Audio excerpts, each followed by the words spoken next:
This is the Brownstone Center News Update for Tuesday afternoon, May 13th, 2025.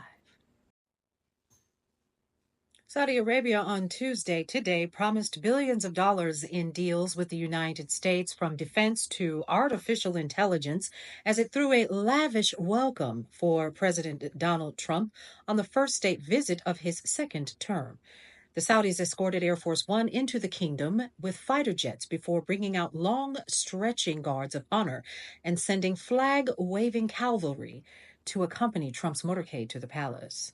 Under imposing chandeliers, Trump welcomed a promise by Saudi Arabia's de facto ruler, Crown Prince Mohammed bin Salman, for $600 billion in investment, and quipped that it should be $1 trillion. We have the biggest business leaders in the world here today, and they're going to walk away with a lot of checks, Trump told the prince. Senator Mike Lee from Utah, Republican, recently introduced the Interstate Obscenity Definition Act, which would effectively criminalize all pornography nationwide by legally redefining what it means to be obscene. For years, obscenity has been all but a defunct legal category that narrowly defines speech that remains unprotected by the First Amendment. Lee would explode this legal category, expanding it to encompass virtually all representations of sex.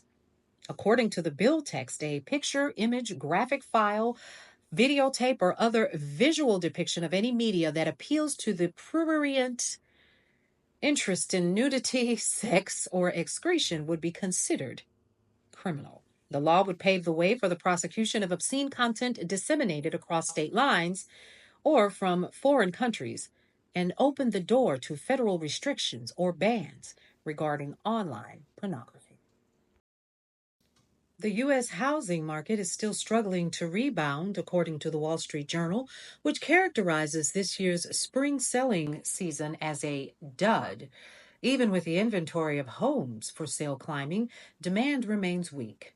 Would-be home buyers are discouraged, given elevated mortgage rates lingering at around 6.5%, prolonged economic uncertainty, and depleted consumer confidence. And while home prices are on the rise, and in the Northeast, East, and Midwest, they're either falling or remain flat in the Southwest and Southeast. Optimism among small businesses continued to deteriorate in April, according to reports, pressured by uncertainty over trade policy and a weakened job market. An index compiled by the National Federation of Independent Business slipped to 95.8% last month from 97.4 in March, marking the fourth consecutive decline. However, economists had projected a sharper drop, and the survey was conducted before the White House announced a framework for a UK trade deal and ahead of the 90-day suspension of certain tariffs in China. Atlanta's buzzy new stadium district has gained a major backer, Live Nation Entertainment. The live music giant is leasing a 5,300-seat venue at Centennial Park, the $5 billion development that will one day include housing, hotels, and retail, alongside the city's pro sports venues, and serve as the site of several 2026 World Cup matches. It's one of many projects around the U.S. betting that live entertainment can revive struggling neighborhoods. Downtown Atlanta has seen less development in recent decades, especially post-pandemic, notes the Wall Street Journal. Microsoft is laying off some 6,000 employees, approximately 3% of its global workforce. The global staff reductions impact all divisions and levels, including LinkedIn, which is owned by Microsoft. This is the biggest round of layoffs since 2023, when 10,000 positions were cut. Though there was a smaller layoff at the start of 2025, that was performance-based. The move is meant to recalibrate staffing to achieve priorities while streamlining management tiers. For more news and information that you can use, always head over to brownstoneworldwide.com. Check us out at Cityscape Radio for sounds you'll remember, as well as podcast shows.